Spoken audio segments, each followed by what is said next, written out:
German leader Angela Merkel, President Trump scheduled to meet with the leaders of South Korea and Japan. Now, you can imagine what's going to come up at that meeting, how to deal with North Korea. And maybe now is the time to deal with China. In fact, for years, years before the president even ran for president, even thought about being president, he did use a lot about China for as long as I've known him, including going back to this 2011 interview on Fox News. He was saying China was the biggest problem on this planet. Take a look. But let's say you were to become president and they own all this debt. Would you tell them to screw off? First of all, it's a tiny amount of money. It's less than $1 trillion. Now, that sounds like a lot of money to people. That's a tiny fraction of what we're dealing with respect to the economics of the world, worldwide economics, so what and if even they United threatened States. President Trump and said, well, you know what, cowboy, we're out of here. Neil, we have all the cards. Now, is that the strategy he's going to take with the Chinese now? He will be meeting with the Chinese leader and saying, well, look, you simply have not done enough to deal with North Korea. Maybe they were stringing us along. Are there fears, though, that whatever we do against China, China responds, we get a trade war going? You know the drill there. So Swiss America's Trading Corporation Chair Craig Smith, best-selling author as well, who says this could be a key opportunity for the president to showcase those negotiating skills.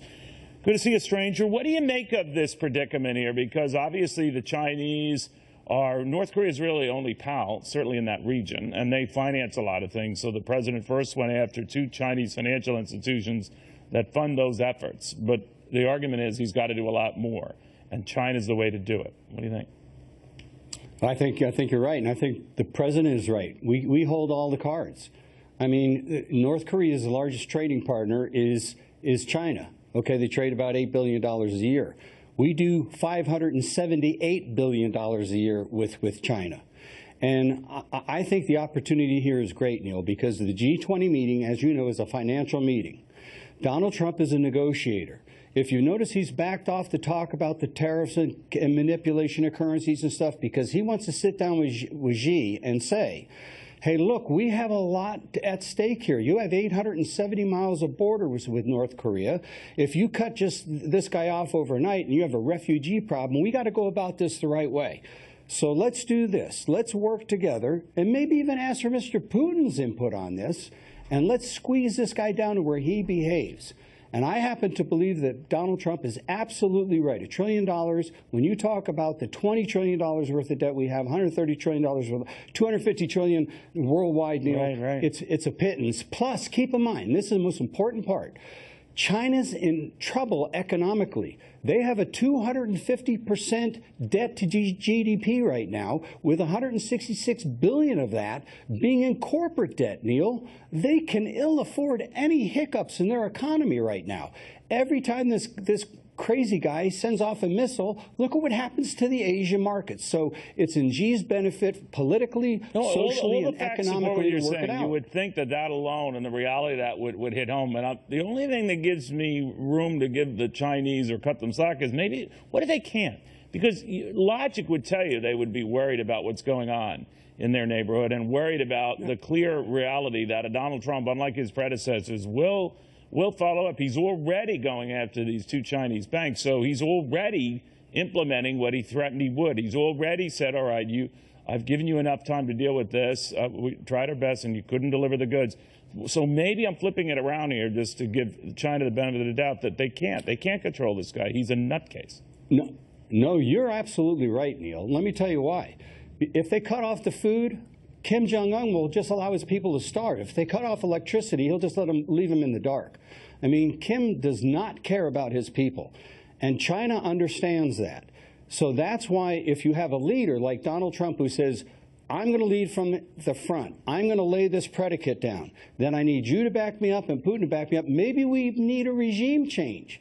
Now, nobody wants to hear that kind of rhetoric, Neil, but that may be what it's going to take, because a leader who's willing to starve and kill his people to meet his final ends, you can't deal with a guy like that by just cutting off his food or his coal exports or any of the other things that we've attempted to do to bring him to heel. It may be time for a tough guy to lay down a tough line and hold it and make sure the world is behind him in the process. Do you ever wonder, though, let's say we economically force the issue with China and say, all right, we're going to go ahead and penalize you economically for stuff you do, maybe drop tariffs on you, maybe shun you in the global trade deals. They could come back and say, we'll buy less U.S. debt. Of course, they've been weaning themselves off of that for years now. But that they start selling that, or the feared, sell-off and then skyrocketing interest rates materializes.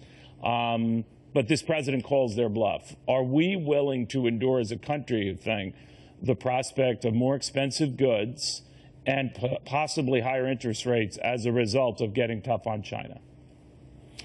I believe the answer is yes, because I happen to believe that higher prices in America, i.e. inflation, and a higher interest rate, so people have a return on their money, will actually attract a lot of money to America, will create a little bit of inflation, which will cause housing to go up and a number of things to go up. So I don't think that would be a bad thing for America. If you remember, the big monster in the room under Bernanke was deflation, Neil. So why are we so worried about inflation? So no, I don't think it would be a bad thing. And look, Xi is a smart guy. He realizes that his country is in trouble right now, Neil. But he also doesn't think Trump is going to do anything. I think that is an assumption. This is where I disagree with you. Neil, I believe Donald Trump is not going to go in there with a giant stick. He's going to go in with a stick and a carrot. He's going to say, come on, look, for your country to survive, we've got to get world consumption back on track. It has been off track since 2008. We've got to get household consumption back on track.